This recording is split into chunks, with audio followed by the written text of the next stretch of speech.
World's biggest astrology community in Tamil. Online Astro TV, வாழ்வின் வெளிச்சம்.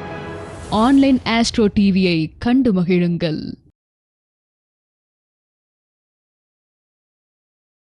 திரு கவி கந்தசாமி ஜோதிடர் திரு கவி கந்தசாமி ஐயா அவர்கள் நம் முன்னே சில ஜோதிட கருத்துக்களை சிறப்பாக தர உள்ளார். அவர்களை வரவேற்று உங்களோட கரகோஷத்துடன் வரவேற்கிறோம். வருக வருக. அனைவருக்கும் நன்றி. இன்றைய தினம் முதல் பேச்சாளராக பிரபஞ்ச குழுவிலே என்னை பேச சொல்லியிருக்கிறார்கள். ஜோதிட கதம்பம் என்கின்ற தலைப்பிலே சில கருத்துக்களை உங்கள் முன்னே வைக்கின்றேன்.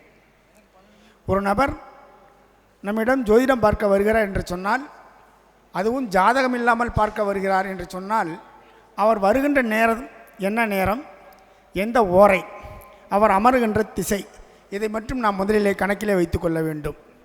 அதன் பின்பு அந்த கிரக ஓரைகள், அன்றைய நாள் என்ன கிரக ஓரை ஓடுகிறதோ, வெள்ளிக்கிழமை என்றால் காலை சுக்கிர ஓரை, அதை அடுத்து புதன், சந்திரன், சனி, இப்படி வரும். இந்த ஓரைகளை கணக்கிலே வைத்து அந்த ஓரைகளுக்குண்டான பலன்களை அன்றைய தினத்திற்குண்டான நட்சத்திரத்தின் அடிப்படையிலேயே வைத்தும் நாம் பலனை முதலில் தயார் செய்து கொள்ள வேண்டும். பஞ்சாங்கத்தில் அன்றைய கிரக நிலைகளையும் நாம் குறிப்பிடுத்தி வைத்து கொள்ள வேண்டும். வருகின்ற நபர் 10 மணிக்கு வருகிறார் என்று சொன்னால், வெள்ளிக்கிழமை வருகிறார் என்று சொன்னால், அவர் தனது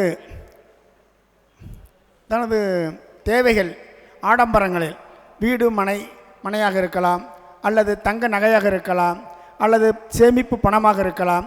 அந்த கிரகம் சுக்கிரன் அன்றைய தினம் எந்த வீட்டிலே அமர்ந்திருக்கிறார், எந்த நட்சத்திர சாரத்திலே அமர்ந்திருக்கிறார் என்பதை நாம் முதலில் கவனித்து கொள்ள வேண்டும். அதன் பின்பு அவர் 10:05 வருகிறார் என்று வைத்து கொண்டால், 10 மணிக்கு சனி ஓரை முடிந்துவிட்டு குரு ஓரை ஆரம்பமாகிறது என்று வைத்து கொண்டால், ஒரு மணிக்கு 60 நிமிடங்கள். இந்த 60 நிமிடங்களை 7 கிரகங்களாக வகுத்து கொள்ள வேண்டும். ஒரு கிரகத்திற்கு 8.34 நிமிடங்கள். அதாவது 8 6 48 3 514 நிமிடங்கள் அந்த வினாடிகள் அந்த ஒரு கிரகம் செல்லும்.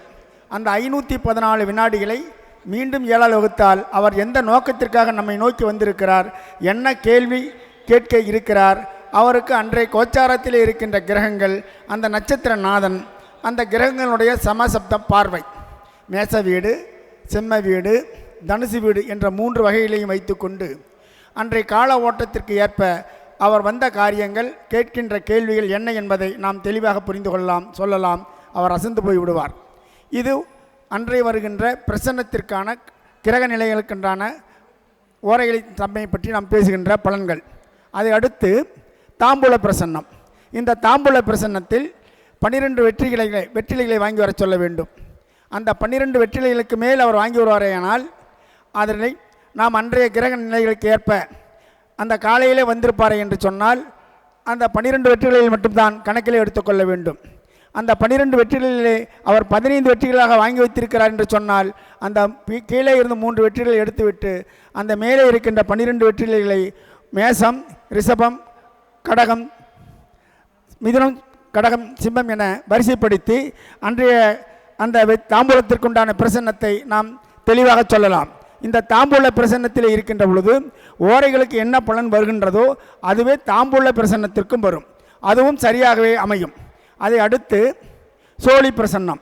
இந்த சோழி பிரசன்னம் என்பது அந்த கிரக நேரங்கள் என்று கணக்கில்லை, அன்றைய கோச்சாரத்தில் இருக்கின்ற கிரகங்களை குறித்து வைத்து கொண்டு அவர் எந்த நேரத்திலே நம்மை பார்க்க வருகின்றார் என்பதையும், அதுவே ஆருட லக்கணமாகவும் உதய லக்கணமாகவும் அன்றைய இருக்கிற நிலையை குறித்து கொண்டு நாம் சோழிகளை பகவானை தியானித்து, இறைவனை தியானித்து, குருமார்களை தியானித்து நாம் சோதிட பலகைகளை போடுவோமே. ஆனால் அது எத்தனை சோழிகள் மலர்ந்திருக்கின்றனவோ அந்த சோழிகளுக்கேற்ப அந்த கிரகங்களை கணக்கீடு செய்து அதற்கு ஏற்பவும் நாம் பலன்களை குறிப்பிடலாம். அதை அடுத்து கடிகார பிரசன்னம்.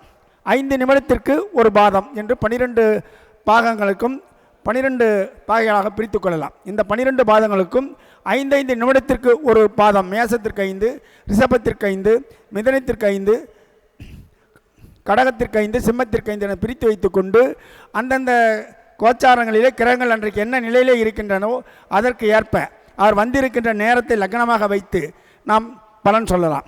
இதுவும் சரியாகவே அமையும். இப்படி வருகின்றவருடைய தேவையும் ஜாதகம் இல்லாமல் பார்க்கின்ற முறையை மட்டும்தான் இப்பொழுது நாம் சொல்லி இருக்கின்றோம். இந்த கோச்சாரம் அவர் எந்த நோக்கத்திற்காக நமக்கு வருகிறார், அவர் என்ன பலனை எதிர்பார்த்து வருகிறார் என்பதை தெளிவாகவே சொல்லலாம். இதில் 100% சரியாகவே இருக்கும். ஜோதிடத்திலே கூட 90% என்று சொல்வார்கள். ஆனால் ஓரையிலேயோ பிரசன்னத்திலேயோ தாம்பூல பிரசன்னத்திலேயோ வருகின்ற பலன்கள் 100% சரியாகவே இருக்கும் என்பதை அடியனுடைய அனுபவத்தை வைத்து நான் சொல்லுகின்றேன். இந்த நிலையிலே ஒருவர் ஜாதகம் கொண்டு வருகிறார் என்று சொன்னால் அந்த ஜாதகத்தை அவர் என்ன நோக்கத்திற்காக வருகிறார் என்பதையும் அன்றைய கோச்சார கிரகங்களை பஞ்சாங்கத்தில் இருக்கின்ற தினப்பலனை நாம் குறித்து கொண்டு ஒரு தாளிலே குறித்து கொண்டு வருகின்ற நிமிடத்திற்கு ஏற்ப அவர் வருகின்ற மணித்துளிக்கு ஏற்ப அவர் எந்த நோக்கத்திற்காக வருகிறார் ஜாதக அடிப்படையிலேயும் பார்த்து அவருடைய முகபாவத்தை பார்த்து என்ன காரியத்திற்காக வருகிறார், எத்தனை மணித்துளிக்கு வருகிறார், அப்பொழுது என்ன கிரக ஓரைகள், அது எந்த நட்சத்திர சாரத்திலே அந்த கிரகம் சென்று கொண்டிருக்கிறது என்பதை வைத்தும் பலன் சொல்லலாம். நம்முடைய பலன் அந்த ஜாதகத்தை பிரித்து திசை புத்தி இவைகளை வைத்தும் நாம் பலன் சொல்கின்ற பொழுது அவையும் சரியாகவே அமையும். வருகின்ற ஜாதகம் பார்க்கின்ற நம்மிடம் ஜாதகம் பார்க்கின்ற வருகின்ற நபர்கள் அத்தனை பேரையும் திருப்திப்படுத்தக்கூடிய வகையிலே பல கருத்துக்களை சொல்வதற்குண்டான வாய்ப்புகள் ஜோதிடத்தில் பல வழிமுறைகள் இருக்கின்றன. இந்த வழிமுறைகளிலே எது நமக்கு சாதகமாக இருக்கிறதோ அந்த வருகின்ற வாடிக்கையாளர்களில் எப்படி அந்த ஜாதக பலன்களை சொல்லி திருப்திப்படுத்த முடியுமோ அப்படி திருப்திப்படுத்தி அவர்களுடைய முக மகிழ்ச்சியை நமக்கு வெற்றி ஜாதகம் பார்ப்பதற்குண்டான வெற்றி என்பதை கூறி இந்த நல்ல வாய்ப்பளித்த பிரபஞ்ச குழுவிற்கு நன்றி பாராட்டி என் உரை நிறைவு செய்கிறேன். நன்றி, வணக்கம். நன்றி திரு கவி கந்தசாமி ஐயா அவர்கள்.